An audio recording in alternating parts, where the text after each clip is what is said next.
আসসালামু আলাইকুম দর্শক বন্ধুরা, ভিডিওতে এই মুহূর্তে দেখতে পাচ্ছেন আমাদের স্ট্রবেরি পেয়ারা গাছে কিন্তু প্রচুর পরিমাণে ফুল এবং ফল সেট হয়েছে। কিন্তু এই স্ট্রবেরি পেয়ারার কালার কিন্তু লাল টকটকে হয় উপরের অংশ, এবং এই এই স্ট্রবেরি পেয়ারা কিন্তু খেতে অনেকটা স্ট্রবেরির মতো স্বাদ, এবং এর কালার স্ট্রবেরির মতো হওয়ায় এই পেয়ারার নামকরণ করা হয়েছে স্ট্রবেরি পেয়ারা।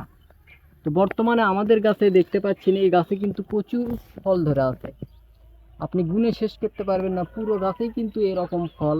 আপনি চাইলে আমাদের কাছ থেকে এই গাছ থেকে কলমকৃত স্ট্রবেরি পেয়ারা এবং বীজের স্ট্রবেরি পেয়ারার চারা নিতে পারেন আপনার বাগান এবং ছাদ বাগানের জন্য। আপনার ছাদ বাগানে এইরকম একটি আকর্ষণীয় রঙের পেয়ারা আপনার ছাদ বাগানের সৌন্দর্য আরও বাড়িয়ে দেবে। তো আমরা কুরিয়ারের মাধ্যমে কিন্তু এই স্ট্রবেরি পেয়ারার গাছ সারা দেশে পাঠিয়ে থাকি, ক্যাশ অন ডেলিভারিতে। আপনি চাইলে এই গাছগুলো আমাদের কাছে অর্ডার করতে পারেন। গাছ অর্ডার করার জন্য আমাদের স্ক্রিনে দেওয়া নাম্বারে যোগাযোগ করুন।